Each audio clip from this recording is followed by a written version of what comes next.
history buffs, and welcome back to the channel. Today we will be covering the last part of our coverage of Katherine Willoughby, Duchess of Suffolk. Over the previous episodes, we've followed Katherine from her youth as an heiress at Henry VIII's court, through her marriage to Charles Brandon and Richard Bertie, her passionate advocacy for Protestant reform, her harrowing years in continental exile during Mary I's reign, and her triumphant return to Elizabethan England. When we left Katherine in our last episode, she had successfully re-established herself as one of England's leading Protestant noblewomen, restored to her estates and influence, yet increasingly frustrated with the moderate religious settlement that Elizabeth had crafted. Today we conclude Katherine's story by following her through the final 15 years of her life from 1565 to 1580. These would be years marked by further family heartbreak, the joys and frustration of watching her only surviving son Peregrine come of age, declining health, and ultimately the question of how one of Tudor England's most formidable women would face her final years and arrange for her own remembrance. Katherine's first shock of this period came in the autumn of 1565, when she learned that yet another of her step-granddaughters had contracted a secret marriage in defiance of royal authority. Katherine's probably thinking at this point, if only I had a nickel every time that one of my step-granddaughters conducted a secret marriage. She'd have 2 nickels, which isn't a lot. But it's weird that it happened twice. Mary Grey, the youngest of the 3 Grey sisters and the sole surviving Grey sister since Jane's execution in 1554 and Katherine's death, which we covered in the previous video, Mary had followed her sister Katherine's disastrous example by marrying without Elizabeth I's permission. But if Katherine Grey's secret marriage to Edward Seymour had been politically explosive because of their high birth and strong claims to the succession, Mary Grey's choice was scandalous for an entirely different reason. Baldwin notes that Mary wed Thomas Keyes at Whitehall on the 16th of July 1565, while the Queen and most of the court were attending another grander ceremony at Durham House on the Strand. Thomas Keyes was not a nobleman, or even a gentleman. He was a groom porter, the head of the palace guard, a man of enormous physical stature, but humble origins. The match represented everything that Tudor society found most threatening: a woman of royal blood marrying far beneath her station, potentially contaminating the bloodline that connected her to the throne. The marriage may have been a secret, but it certainly wasn't private. Baldwin notes that one estimate puts the number of witnesses at 11, making it almost inevitable that the union would be gossiped at court. When Elizabeth discovered what had happened, her fury was perhaps even greater than it had been over Katherine Grey's marriage, because Mary's union seemed to represent a deliberate mockery of royal blood and aristocratic privilege. The Queen's response was swift and merciless. The lovers were immediately separated, with Mary being sent to Sir William Hawtrey's recently rebuilt country estate at Chequers in Buckinghamshire. The same Chequers that would later become the Prime Minister's country retreat. Baldwin's description of Mary's confinement is heartbreaking. She was incarcerated in a room that was 12 feet square, maintained minimal expense, and forbidden to meet anyone. But if Mary's punishment was severe, her husband's fate was even worse. Keyes, whose position of trust as head of the palace guard made his behaviour still more shocking in Elizabeth's eyes. He was clapped into the Fleet prison. Baldwin records that he was kept in solitary confinement in a cell scarcely large enough to contain his huge body. Pleas for forgiveness and even attempts to dissolve the marriage were rejected by the implacable Queen. For nearly 2 years, Mary remained at Chequers under Hawtrey's custody, until word reached the court that she was to be transferred to someone who knew all too well the burdens and complexities of caring for inconvenient members of the extended royal family, her step-grandmother, Katherine Willoughby. On the 7th of August 1567, Mary Grey and Hawtrey arrived at the Minories, a house near the Tower of London where Katherine was staying.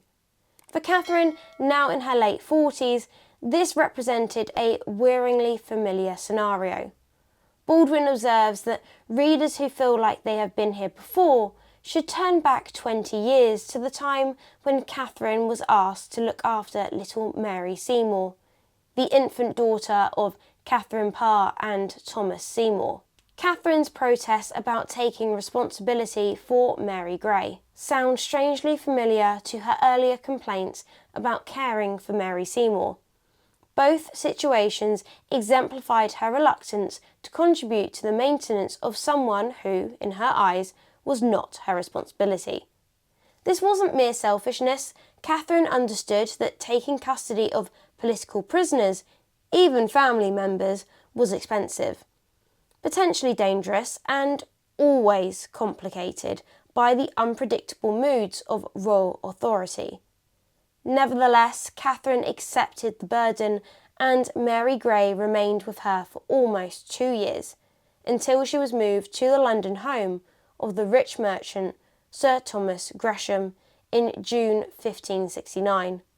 Baldwin records that not much is known about Mary's life here, but we can imagine the complex dynamics within Katherine's household, a woman who had herself experienced the uncertainties of royal displeasure, now caring for a young woman whose reckless marriage had destroyed any hope of royal favour.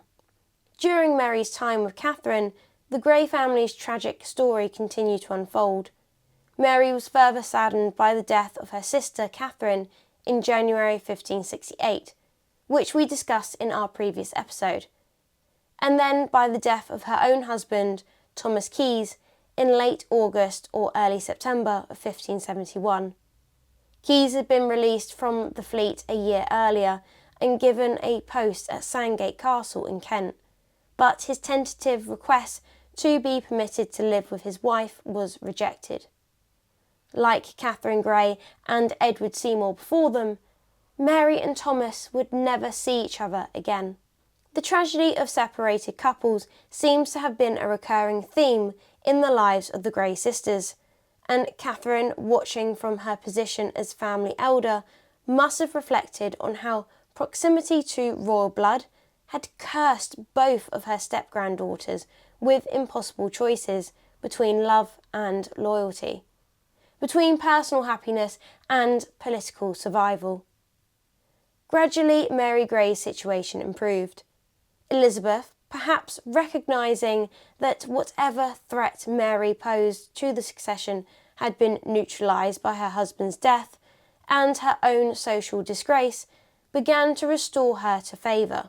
After spending some time with her stepfather, Adrian Stokes, at Bow Manor in Leicestershire, Mary secured a house of her own in London, and income increased as she was gradually restored to royal favour.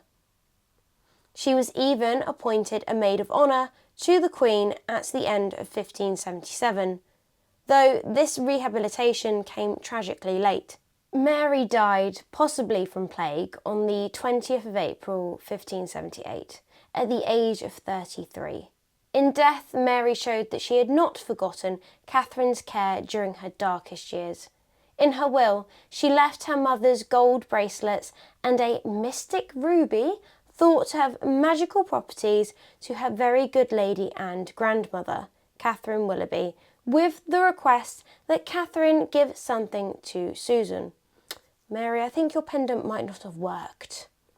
This touching bequest suggests that, despite the circumstances of their relationship, Mary had found some comfort and perhaps even affection at Katherine's household during those difficult years of the late 1560s. Although, Mary, I don't think your ruby worked. While Catherine was dealing with the complications of Mary Grey's custody, her own children were coming of age and making choices that would shape the family's future. Her daughter Susan, now in her mid-20s, married Reginald Grey, heir to the earldom of Kent, in late 1570 or early 1571. Baldwin notes that given Catherine's strong views on the subject of marriage, particularly her opposition to arranged or enforced unions, we may assume that Reginald was Susan's own choice, a match based on affection rather than mere political calculation. But it was Catherine's relationship with her son Peregrine that would provide her with the greatest challenges and heartaches of these years. Baldwin observes that Peregrine Bertie was not particularly like his father Richard, nor, for that matter, like Catherine's other sons from her first marriage. When he grew older, he would make his reputation as a soldier rather than as a scholar or administrator, and he did not, apparently, display the meek obedience that had characterised his two half-brothers. The differences in Peregrine's character became apparent early. In his youth, he was sent to reside in William Cecil's household, boarded out after the custom of the era for noble children to be educated in other great households. However, word reached Catherine that his behaviour was not always satisfactory. On one occasion, she was forced to ask Cecil to give that young man, my son, some good counsel, to bridle his youth, and with all haste to dispatch him the court, that he may go down to his father while I trust all is well. Baldwin suggests that perhaps Peregrine was more wilful, more determined to enjoy life than Catherine's other children, and she found it hard to accept that her only surviving son was not as perfect as she would have wished. For a woman who had always prided herself on her ability to shape and control her circumstances, having a son who refused to conform to her expectations must have been particularly frustrating. Catherine's greatest trial with Peregrine came over his choice of a wife. When he was about 17, he was linked with Elizabeth Cavendish, the daughter of Bess of Hardwicke, but nothing came of this proposal. In 1578, when Peregrine was about 23, he became determined to marry the Earl of Oxford's sister, Mary de Vere. This match filled Catherine with horror for multiple reasons. Oxford, Edward de Vere, 17th Earl of Oxford, was unhappily married to Anne Cecil, William Cecil's daughter, and Catherine appears not to have liked either him or his sister Mary. But such was Catherine's principled aversion to arranged or enforced unions that her opposition was limited to unburdening herself to Cecil and confronting Mary de Vere with her usual forthrightness. On the 2nd of July 1577, Catherine poured out her concerns to Cecil in a letter that reveals both her diplomatic skills and her deep frustration with the situation. It is very true that my wise son has gone very far with my Lady Mary Vere. I fear too far to turn. I must say to you in council what I have said to her plainly, that I had rather he had matched in any other place, and I told her the causes. Her friends made small account of me. Her brother did in him lay to deface my husband and my son. Besides, our religions agreed not, and I cannot tell what more. Catherine's objections were both personal and practical. The de Vere family had shown disrespect to the Berties.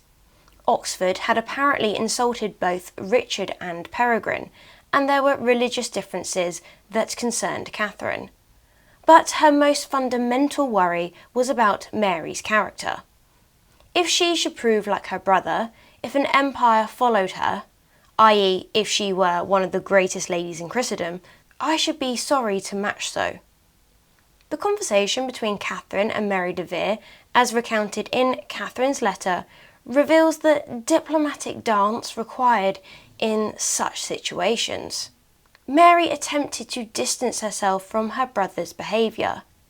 She said that she could not rule her brother's tongue, nor help the rest of his faults, but for herself she trusted so to use her as I should have no cause to mislike of her, and, seeing it was so far forth between my son and her, she desired my goodwill and asked no more." Catherine's response was characteristically blunt. "That is a seemingly thing, quoth I, for you to live on, for I fear that Mr. Bertie will so mislike of these dealings that he will give little more than his goodwill, if he give that." She was warning Mary that Richard Bertie might refuse to provide financial support to the marriage if he disapproved of the match. The letter also reveals the complex web of court politics surrounding aristocratic marriages. Mary told Catherine that Lord Sussex and Christopher Hatton had promised to speak for her to the Queen, and she asked Catherine to request Cecil's support. Catherine's response showed both her loyalty to Cecil and her awareness of the family tensions involved. "I told her brother used you, and your daughter, so evil, that I could not require you to deal in it." Catherine concluded with a note of resignation, tinged with regret. "Within this fortnight there was one spoke to me, for one Mistress Gamage, an heir of 1,000 marksland, which had been a better match for my son. She had been presented with an alternative bride, who would have been wealthier and presumably less politically complicated than Mary de Vere." The uncertainty surrounding the proposed marriage caused Peregrine considerable anguish, particularly as it became clear that Oxford disliked the Berties as much as they loathed him. Baldwin includes a remarkable letter that Peregrine wrote to Mary in the autumn of 1577, which reveals the emotional toll that the family opposition and court politics were taking on the young man. "My own good lady, I am not little grieved that I have not all this time resolved the doubt I left you in, and so much the more as I fear it hath caused your unquietness, in whom I make more account of than or myself or life. The truth is, by other troubles, I have yet heard nothing of that matter worth the sending yet.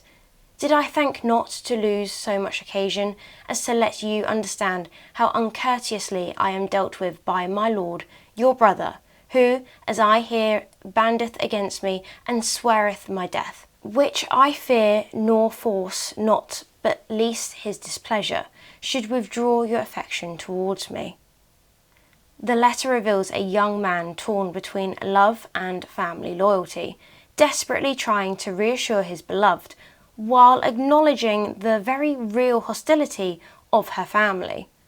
Oxford's threats against Peregrine's life might seem a bit melodramatic, but aristocratic honour in this period often led to violent confrontations, and Peregrine was taking these threats seriously, while also trying to appear brave to Mary. The letter concludes with a touching declaration: "For my own part, my good or evil fortune consisteth only in you, whom I must request to accept as well this scribbled well-meaning as better eloquence, excusing my imperfections with my troubled mind, which am locked up so fast as I could scarce get pen and paper to be the present messengers of my poor goodwill.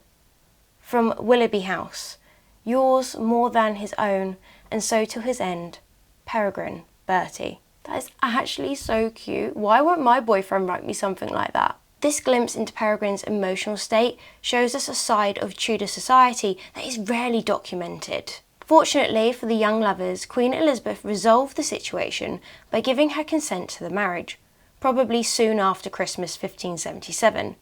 Once the Queen had spoken, both Oxford and the Berties were obliged to accept her decision. In July, Catherine had told Cecil that if Her Majesty could be won to like of it, my husband would be the easier one to it, if Lord Oxford's great courtesy do not too much trouble him, and she herself decided that it would be better to make a friend of Mary when it seems there was no going back. After Peregrine and Mary were married, they set up home at Grimsthorpe, while Catherine and Richard took a house in Hampstead, away from the bustle of central London. This arrangement should have provided the perfect solution, while the older generation could retire to a quieter life. Instead, the arrangement became a source of constant anxiety for Catherine. The newlyweds, rather than settling into responsible estate management, began to drink heavily and neglect the property. Their behaviour alarmed Catherine, and once again it was William Cecil who had to listen to her troubles, which she poured out in a letter dated the 12th of March 1578. My daughter-in-law Mary and her husband will in any wise use a house out of hand, and I fear will so govern it as my husband and I shall have small comfort of it and less gain. For what disorders they make, we must pay for it, but neither the young folk nor my husband so considers of it yet. Catherine's frank admission about the couple's drinking problem reveals both her practical concerns and her family loyalty. My lady loves wine, who knows her that no, not that, and my son hates it not. Despite these concerns, she still asks Cecil to send them 2 tons of wine, perhaps, as Baldwin suggests, to keep them at Grimsthorpe rather than have them turning up in the capital, causing an embarrassment. If they outrage not too much, so as we shall not be able to bide it. The situation had not improved by September 1578, when Thomas Cecil, William's eldest son, proposed to call at Grimsthorpe during what he called a little progress into Lincolnshire. He told his father that he would have better knowledge of such disagreements as have fallen out there after his visit, but that he understood that my Lady Suffolk's coming down from London was to appease certain unkindness grown between her son and his wife. Peregrine and Mary were clearly not getting on together, and Catherine's well-meaning intervention as mother-in-law only served to alienate Mary further. The situation reached its crisis point in 1580, leading to the dramatic confrontation described by Baldwin in his prologue, where Catherine and Mary de Vere had their famous shouting match that could be heard throughout Grimsthorpe. The deterioration of Peregrine's marriage and his obvious unhappiness led Catherine to make one of the most painful decisions of her life. On Easter Monday 1580, she wrote what would prove to be her last preserved letter to William Cecil, asking him to use his influence to persuade the authorities to allow her son to go abroad. I am ashamed to be so troublesome to your lordship and others of my good lords of her Majesty's honourable council, especially in so uncomfortable a suit as for licence of their assent, of the absence of my only dear son, in whose company I hoped with comfort to have finished my last days. This reveals the depth of Catherine's sacrifice. At nearly 65, in declining health, she had hoped to spend her final years enjoying the companionship of her only son. Instead, she was asking for permission to send him away, possibly forever. Her description of Peregrine's condition is heartbreaking. Either I must see his doleful pining and vexed mind at home, which hath brought him to such a state of mind and body, as so many knoweth and can witness it, or else content myself with his desire to seek such fortune abroad, as may make him forget some griefs, and give him better knowledge and experience to serve her Majesty and his country at his return. Peregrine had requested permission to travel abroad 5 years ago, a length of time that Catherine knew would likely mean she would never see him again. The time he desireth the same is 5 years, so I am never like after his departure to see him again. Yet am I loath he should so long be out of her Majesty's realm, whereof I cannot consent to any more than 3 years. Catherine's emotional anguish comes through powerfully in the letter's most personal passage. "O my good lord, you have children, and therefore you know how dear they be to their parents. Your wisdom also is some help to govern your fatherly affections by. But alas, I, a poor woman, which with great pains and travailing many years hath God's mercy brought an only son from tender youth to man's state, so hoping now to have reaped some comfort for my long pains, in place of comfort I myself have been the suitor for his absence, to my great grief and sorrow. The letter concludes with Catherine's characteristic blend of personal faith and political loyalty. But God's will be fulfilled, who worketh all for the best to them that love and fear him. Wherefore, were not that hope of him thoroughly settled in me, I think my very heart would burst for sorrow.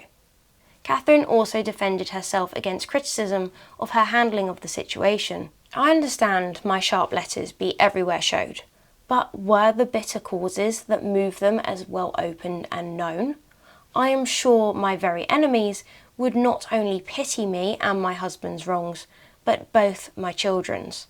The final letter reveals Catherine at her most vulnerable, a mother torn between love and duty, forced to choose between her own happiness and her son's welfare. The woman who had faced Henry VIII, survived religious persecution, and endured years of exile, was ultimately brought low by the intimate challenges of family discord. Baldwin's account makes clear that Catherine's final years were marked by increasingly serious health problems. She had contracted smallpox during the winter of 1561-62, and by the late summer of 1568, Richard Bertie was referring in a letter to Cecil to the rumour of the Duchess's dangerous illness spreading over the land that could not be hid from the court.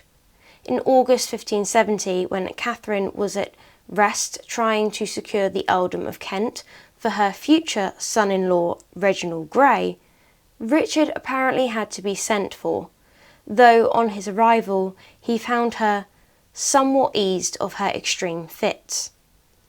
When Cecil inquired after her health the following April, she told him she was yet not very well, for that I took upon me a greater journey that I was well able to endeavour after my long sickness. By September 1579, Catherine's condition had deteriorated significantly.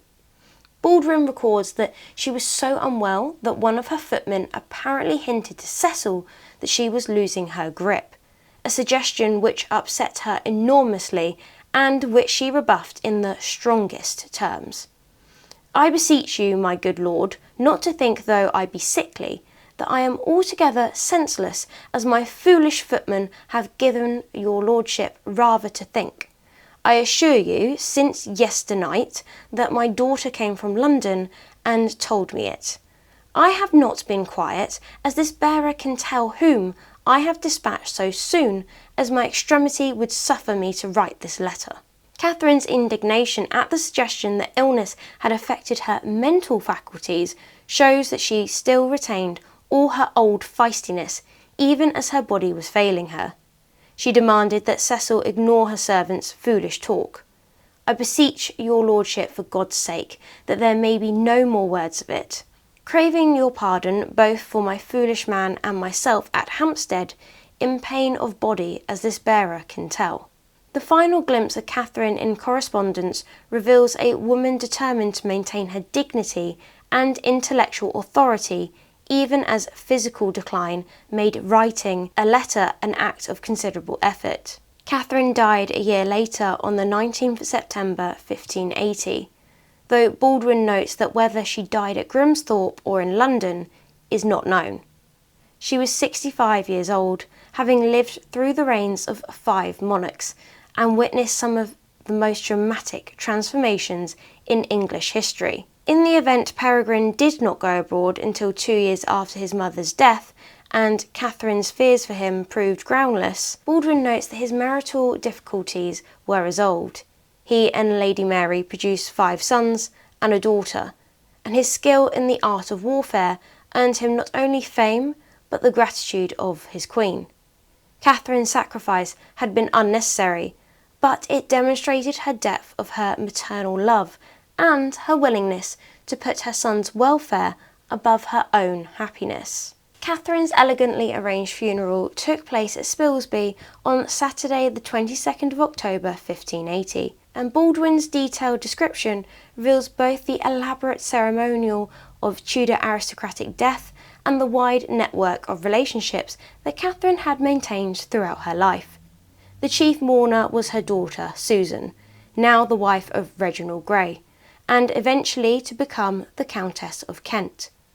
The 10 women who accompanied her included 4 titled ladies: the Lady Zouche, widow, the Lady Willoughby of Parnham, the Lady Cecil, and the Lady Ray.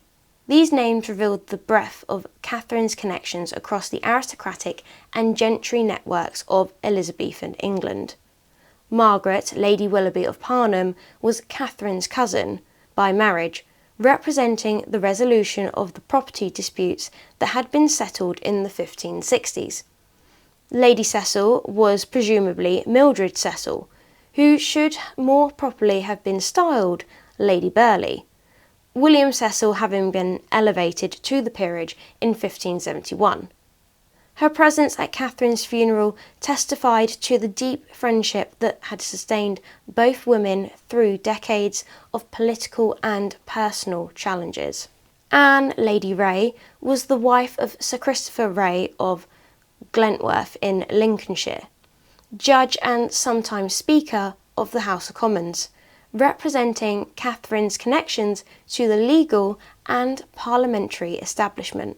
Baldwin notes that the identity of Lady Zouche is less certain, but suggests that it was Mary or Margaret Welby, who came from Moulton in Lincolnshire, about 20 miles from Grimsthorpe, as she is the most likely candidate. These ladies were escorted by an elaborate male hierarchy that reflected the complex social precedents of Tudor England. 2 assistants to the chief mourner, Peregrine, now Lord Willoughby de Eresby, and William Lord Willoughby of Parnham, represented the family's continuing noble status. The preacher was the Dean of Lincoln, and the great banner-bearer was Sir William Skipworth, both representing Catherine's connection to church and country establishment. The ceremony also included 4 bearers of the banner rolls, 4 bearers of the corpse, 4 assistants to the bearers, 2 officers and 2 gentlemen ushers. Baldwin notes that only men were allowed to occupy these positions, and those chosen included long-standing associates like Edmund Hall and Francis Geneva. 4 members of the Jenny family participated, representing Catherine's distant relatives, while Ralph Chamberlain, described as a Catholic gentleman who had been on good terms with Catherine, testified to her ability to maintain friendships across religious divides. George Meetham had served as standard-bearer at Charles Brandon's funeral decades earlier, providing a connection to Catherine's first marriage and earlier life. William Fitzwilliam was presumably the sometime Lord Deputy of Ireland and was also the cousin of Mildred Cecil.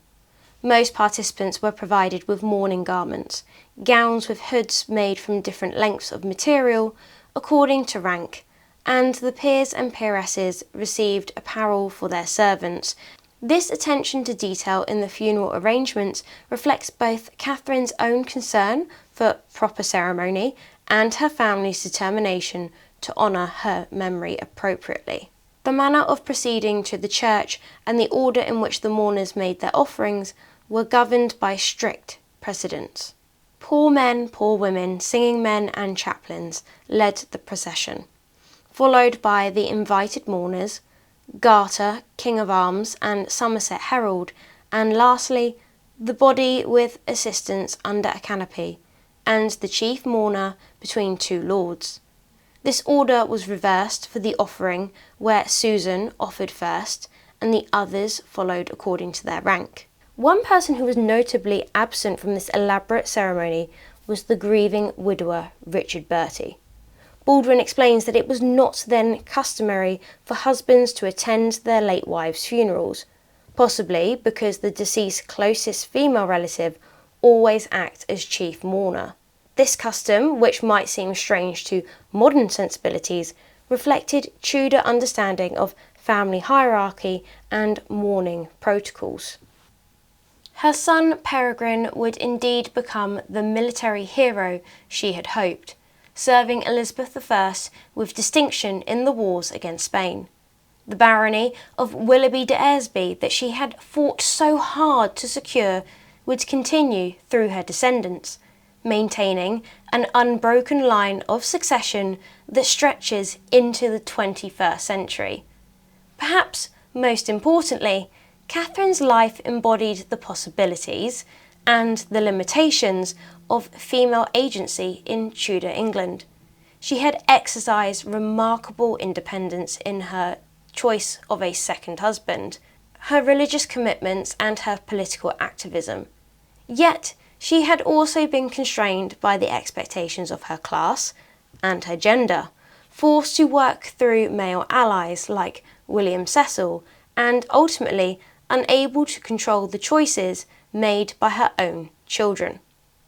She had begun her story as the daughter of a Spanish lady-in-waiting and an English knight, and had become one of the most powerful women in Tudor England through marriage and inheritance, and had ended her days as a widow whose influence extended across the religious, political and social networks of Elizabethan society. Thank you for joining me today on the extraordinary life of Katherine Willoughby, Duchess of Suffolk. Her life is often an understated one, but still rather a remarkable one. I feel like she often gets put on the back burner quite a lot because we tend to focus on the immediate family of Henry VIII, whether it's his wives or it's his mother or his sister. So yeah, if you enjoyed this video, then please leave a like, subscribe to the channel if you haven't already, and if you really liked this video and you appreciate the hard work and the research that went into this, because it took me literally weeks to read that biography of Catherine in between work and break and, sleep, then why not leave a super thanks? I'd really appreciate it. But yeah, until the next one, guys, have a wonderful day. Bye.